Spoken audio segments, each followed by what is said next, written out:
আফিফ আমি ক্যাপটা পরাই আসি হ্যাঁ আপু পারলে এই কটা একটু কিচেনে নিয়ে রাখো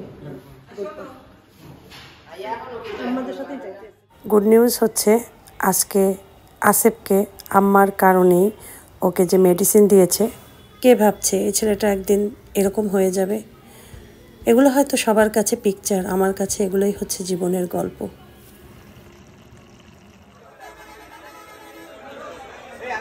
আসসালামু আলাইকুম কেমন আছেন সবাই আশা করছি সবাই ভালো আছেন আমরাও ভালো আছি তো আসিফকে মেডিসিন বের করছিলাম খাওয়ানোর জন্য কিন্তু সে খাবে না জোর করছি সে খাবে না তো রাতেও তো খেলো না এই বেলায় খেলো না এখন দেখি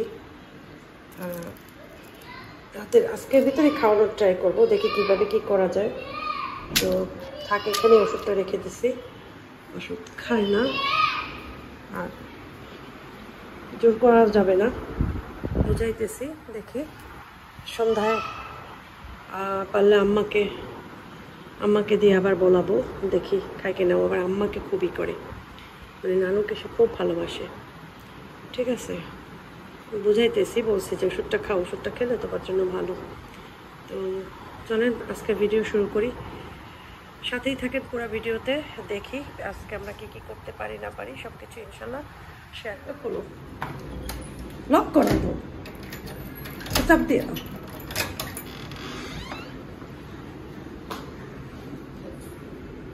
আটকাই যাবো দরজাটা দরজার চাপ দাও এত গরমই তো পাচ্ছি না কোথায় যাচ্ছে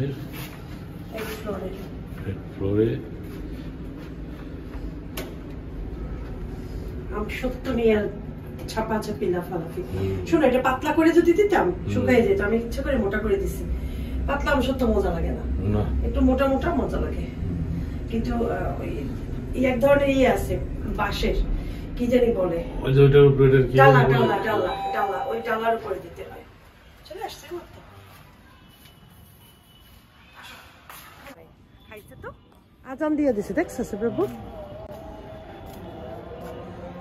কাত হয়ে গেছে না গাছটা বাতাসে সরো আমরা চলো এখন যাই গিয়া অনেক রোদ আর বোরখা ইয়ে পড়ে না গরম লাগতেছে অনেক এগুলো করে থাকা যায় না আমাদের বরিশালটা একটু দেখাই দিই দাদা কি সুন্দর দেখায় না একটু কাছে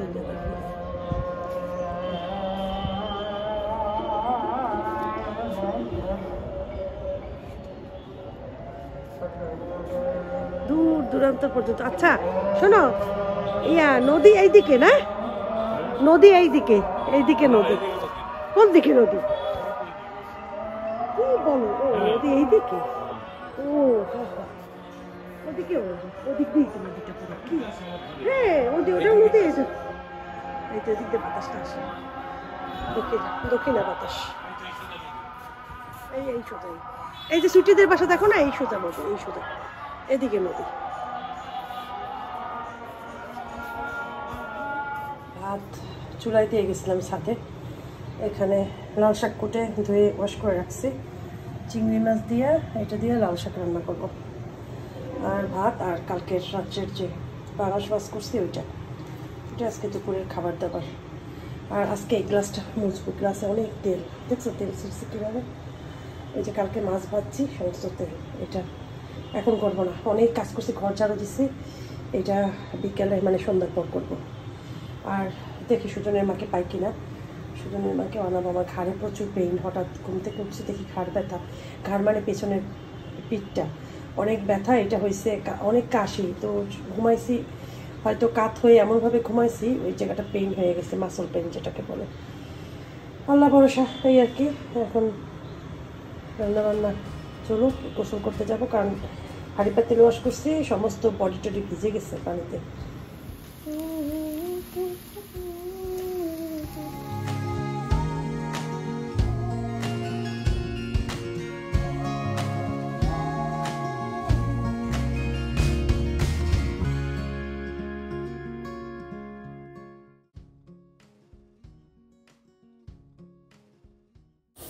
গোসল নামাজ শেষ আফিফ খাবার খেয়ে টিউশনে গিয়েছে আমি আসিফ আসিফের আব্বু তিনজনে এখন খাবার খাবো। আওয়াজ হইতেছে, এত আওয়াজ কিসের? ও আল্লাহ, দুনিয়া, ও নো, দেখো কি অবস্থা, আমি দেখাই। ওই যে দেখো, ঝড় শুরু হয়েছে, ঝড়। শব্দ পাও তোমরা? ওই গাছটা দেখো, আম গাছটা হঠাৎ করে। যাই হোক, আমি কিন্তু ইয়া নিয়ে আসছি, ইয়া নিয়ে আসছি। আসলে বুকু একটা খারাপ জিনিস করে, কাপড় চোপড় এনে এই চেয়ারে রাখে, যেটা আমি একদম অপছন্দ করি। আর এটা দিয়ে আমি এটা শুকা দিচ্ছিলাম, যদিও আমি ইয়াও দিছি, দেখো। আর একটা দিনই আমার সবটা রেডি হয়ে যাবে, ঠিক আছে। আর এদিকে দেখো পর্দা টর্দা সব ফালাই দিছে বাতাসে। আল্লাহ, কি অবস্থা, মনে হয় যেন এখনই ঝড় ছুটবে, ঝড়।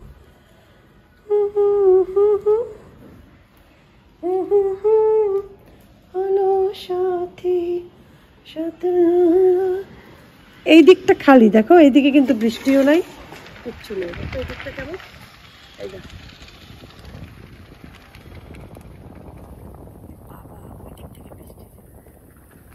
বৃষ্টি শুরু হয়ে গেছে। এটা না দিলে সমস্ত ঘর হবে কি জানো, কাদা কাদা। কেন জানো, দেখে এই জানালার এই যে একটু হালকা হালকা ধুলা থাকে না, কয়দিন পর পর কিন্তু ক্লিন করা হয়, তারপরও থাকে, বুঝছো তো, সেগুলো সব কিন্তু ঘরে ঢুকবে। আর এখন আফিফের রুমটাও, জানালাটাও আটকিয়ে দেবো, নয়তো দেখা যাবে এই হবে। এটা তো আটকানোই। ঝড় উঠেছে, আল্লাহ, ব্যাগটা দেখাই দাঁড়াও সবাইকে। এই যে দেখো, দেখছো, এইখান থেকে তো টপ টপ করে বৃষ্টি পড়বে 100%। আল্লাহ যদি দেয় তাহলে এখান থেকে হবে বৃষ্টি, কারণ ওখান থেকে মেঘ করছে। কাপড় চোপড় তুলছে সবাই, কাক, ওরে কাক। লক করে রাখি, তাহলে দেখা যাবে আবার সে পরিষ্কার করতে করতে আমার জান শেষ হয়ে যাবে। হ্যাঁ, আসিফ শুয়ে আছে। চা বসাইছি আদা লবঙ্গ দিয়ে। অনেকেই আমাকে বলেছে আদা লবঙ্গ দিয়ে চা খেতে, আসলে খাই, সবসময় ভিডিও করা হয় না। তো আসিফ বললো যে মা আমাকে একটু লাল চা দিও, বলে আচ্ছা ঠিক আছে। আর এরকম বৃষ্টি নামলে কিন্তু চা খেতে খুব মজা লাগে, যে টাইমই হোক না কেন। যদিও এখন তো বিকেল, আমি এমনিতেও বিকেলে চা খাই, তো এখন ভিডিও এডিট করবো একটা, যার জন্য চিন্তা করছি যে একটু চা খেয়ে গলাটাকে একটু ঠিক করে নেই। কারণ আমার তো জানো কি অবস্থা, মেডিসিন খাচ্ছি, আলহামদুলিল্লাহ এখন আগের থেকে অনেক ভালো। তো এই ভিডিওগুলো যখন ভয়েস দিই তখন তো একটু সুস্থ হয়েছি, আর যখন ভিডিওগুলো করা তখন তো একটু শিখছিলাম। যাই হোক, এখন এখানে বসে আফিফ টিউশনে, তো আমি এখানে বসেই চা খাবো, কারণ খুব বাতাস আসছিল, ভালো লাগছিল। আর তোমাদের আসিফের ছোটোবেলার কিছু স্মৃতি তোমাদের সাথে শেয়ার করছি, তোমরা দেখে নাও, ভালো লাগবে। আর আমি প্রায় দেখি বসে বসে, বলে আরে আমার কী ছেলে কী হয়েছে, কী রকমের যে উৎফুল্ল একটা সন্তান ছিল, সে যে কত দুষ্ট ছিল, কত কিছু করতো। আমি ছবিগুলো তোমাদের দেখাচ্ছি, দাঁড়াও। এটা হচ্ছে আসিফ, 6 বছর 6.5 বছর বয়স। এই হচ্ছে আশফাক আর আসিফ, ওই সময়ের ছবি, ঠিক আছে, দেখো কত ছোট ছোট। এটা হচ্ছে একবার ঈদের পরে এরা পিকচার তুলে দিয়েছিলাম ওদের সবাইকে, এই আর কি, বাসায় আসার পরে, মানে যে কোনো একটা টাইমে। এটা আমরা এক জায়গায় গেছিলাম ঘুরতে, সেখানে আসিফ দেখো কত উৎফুল্ল, দেখো কি বেয়ে উঠছে উপরে, কত দুষ্টামি করছে সে। এটা হচ্ছে সম্ভবত আশফাকের একটা বার্থডের পিকচার, মানে আমরা করেছিলাম ঘরে। এটা হচ্ছে আমরা মদিনায় গিয়েছিলাম হোটেলে, যেখানে ছিলাম, এই হোটেল থেকে আবার এখানেও আমরা ছবি তুলেছিলাম। ভিডিওগুলো আছে, যদিও সে আমার কাছে নেই, হাতের কাছে, রিয়াদে আছে আমার ইয়ার ভিতরে ভিডিও ক্যামেরায়। তো এগুলো সব সেই মদিনায় তোলা ছবি, ভিডিও আছে অনেকগুলো। এটা আফিফ। আর এটা হচ্ছে 3 ভাই। এটা একটা ড্যামে গিয়েছিলাম, যেখানে পানি আছে না, পানি জমা থাকে ওইখানে। এটা TGI ফ্রাইডেসে তুলেছিলাম। এটাও একটা জায়গায় গিয়েছিলাম মরুভূমির পাশে। আসিফ, এগুলো সব আসিফ। আর এই দেখো আশফাক, 2 ভাই সাইকেল চালাচ্ছে। আসিফ, এটা আশফাকের সাইকেল। এই দেখো আসিফ, আমার ভাইয়া বারবিকিউ করছে। এই যে বারবিকিউ করছে। আমরা একটা পার্কে যেয়ে বারবিকিউ করেছিলাম, বিকেল গিয়েছিলাম, রাতে এসেছি বাসায়। আমরা অনেক মজা করতাম, এক সময় অনেক মজা করতাম।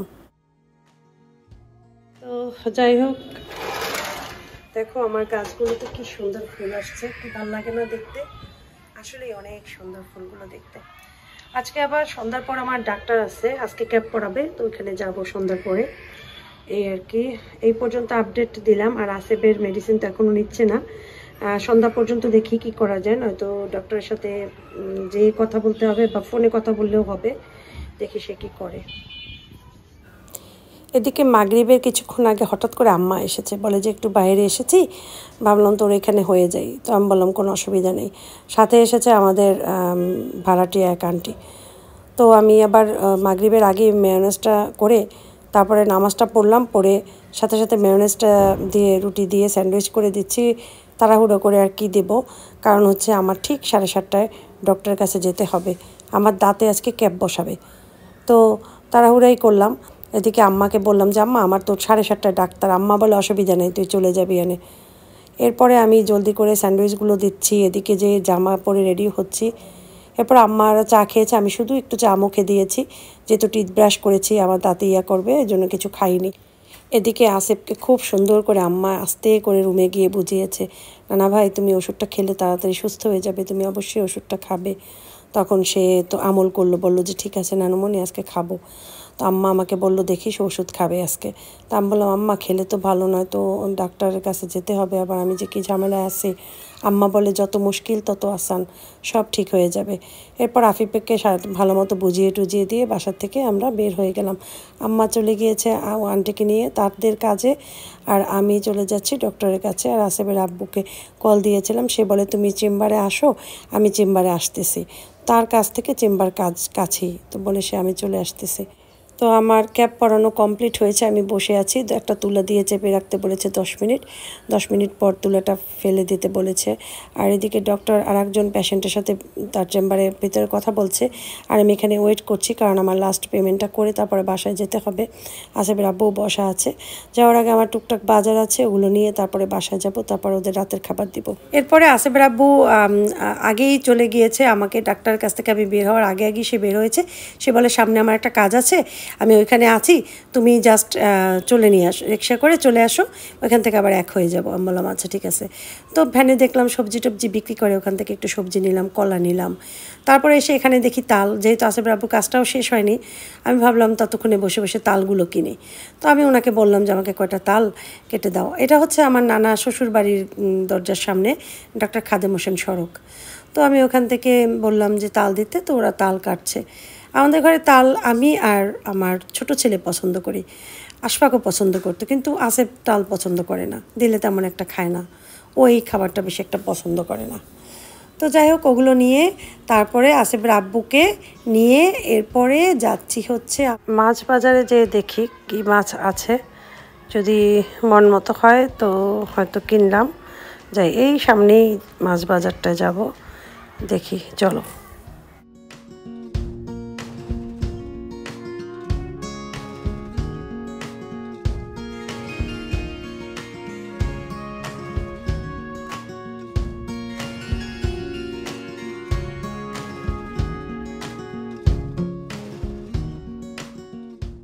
তো মাছ বাজার থেকে আসলে শুধু পাবদা মাছটাই নিয়েছি, আর কোনো মাছ নিতে পারিনি। পাবদা মাছটা আসেফের আব্বুই পছন্দ করে। তো আসেফের আব্বু আসতেছে, তার হাতে, সেই পেছনে আমি আগে লিফটে উঠে গেলাম, সেই রিক্সাওয়ালাকে টাকা ভাঙিয়ে দিচ্ছিল। যে কচুটার নাম হচ্ছে সাহেবি কচু, এই যে আমাদের গাছের, হ্যাঁ মানে আমাদের কচু গাছের কচু। হ্যাঁ এই যে দেখো, অনেকে আমার কাছে দেখতে চাইছিল সাহেবি কচু কেমন, হ্যাঁ দেখাই দাঁড়াও। সাহেবি কচুর কালারটা এরকমের পিঙ্ক, মানে কি জানি ইয়েলো। এই কচুটা খেতে অনেক মজা, ইলিশ মাছ দিয়ে, চিংড়ি মাছ দিয়ে, শোল মাছ দিয়ে, হ্যাঁ জিয়াল মাছ, যে কোনো মাছ দিয়ে মজা লাগে খেতে, এই আর কি। তো এটা এখন একটা প্লেট রাখতে হবে, দেখা যাবে রেখে দেবো। এটা নষ্ট হয়ে গেছে প্লেট, কাটাকাটি করে করতেছে। আর নিয়ে আসছে মাটিগুলো ফলাইয়া নেই, তারপরে দেখে আর কি নিয়ে আসছে একটা আম আমাদের গাছের, এর আগে দিছে একবার, আবার এখন নিয়ে আসছে সাথে করে। এই আমগুলো আমি বলছিলাম যে আরো কয়েকটা আম দিও, আমি আরো কয়েকটা আচার দিতে চেয়েছিলাম। এই যে দেখো আম নিয়ে আসছি, আমাদের গাছের আম, আমাদের কয়েকটা গাছ আছে, বেশ অনেক আম হয়, যা হয় আমাদের হয়ে যায় সবার আচার। পাকলেও এটা খেতে মজা লাগে। এই বড় আম যেটা আছে না, এটা পাকলে খেতে মজা লাগে, কিন্তু এই বড় আম 4-5টা দিয়ে আমি ওইটা দিছি এই আচারটা। যাই হোক, এই লাস্ট আম গাছের, এটা দিয়ে একটা আচার দেবো কালকে। রাতের খাবার রেডি করছি। তো আমি আর আফিফ আর আসিফের আব্বু 3 জনের খাবার রেডি করছি। আর আসিফকে একটু আগে দিয়েছি খাবার, আসিফ অলরেডি খাচ্ছে। তো এখন আমি আসিফকে খাওয়ালে ওষুধটা হাতে নিয়ে ডাইরেক্ট ওকে খাওয়াবো, দেখি ও খায় কি না। তো তোমাদের একটু পরেই জানাচ্ছি। তো ক্ষুধাও লেগেছে আসলে, সন্ধ্যায় যে ডক্টরের কাছে গিয়েছি শুধু একটু চা খেয়ে আর তো কিছু খাইনি, সেই জন্য এসে আবার এই কাজ। এখন কিন্তু অলরেডি 10:30 বাজে, আর 10:30টার সময় আমরা খেতে বসেছি। আলু ভাজিটা যা মজা হয়েছিল, আমি সবসময় আলু ভাজিতে একটু চিনি দিই, তো এভাবে খেতে আলু ভাজিটা বেশি ভালো লাগে। আর এভাবে করি, মানে রাতের খাবার এইগুলোই ভালো লাগে ভাতের থেকে, তো এগুলোই ভালো। তাও এগুলোও আমি কমিয়ে দেবো, আস্তে আস্তে কমিয়ে একদম খাওয়া দাওয়া আরও কমাতে হবে, কারণ ওয়েট বেড়ে গিয়েছে, আবার রমজান মাসে ভালো ওয়েট গেইন করেছে।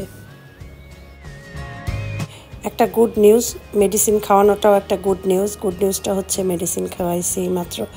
আমি রুমে গেলাম, পানি নিয়ে এসেছি এক হাতে, সব মেডিসিনগুলো নিলাম হাতে, তারপর তাকে দিলাম, বললাম যে মেডিসিনটা খেয়ে ফেলো, এটা খেলে তুমি জলদি সুস্থ হয়ে যাবে, তোমার ব্রেন ঠিক হয়ে যাবে। তারপর তুমি যে বলো তোমার উইক লাগে, তোমার তো অনেক টেস্ট করেছে, সেগুলোর রিপোর্টেই তো এগুলো দিয়েছে মেডিসিনগুলো, এগুলো খেলে ঠিক হয়ে যাবে। তারপর নানু বলে গিয়েছিল না যে মেডিসিন খেলে তুমি তাড়াতাড়ি সুস্থ হবে, তুমি খাও, তুমি ভালো হলে তোমাকে কত জায়গায় নিয়ে যাব, তুমি বাইরে যেতে চাও সেখানেও তোমাকে নিয়ে যাব, তুমি যেইখানে যেতে চাও, যা করতে চাও। তারপর তুমি সুস্থ হলে আমরা বেড়াতে যাব অনেক জায়গায়, আমরা মক্কা যাব, এই করবো সেই করবো, এগুলো বলার পরে সে মেডিসিনটা নিয়েছে।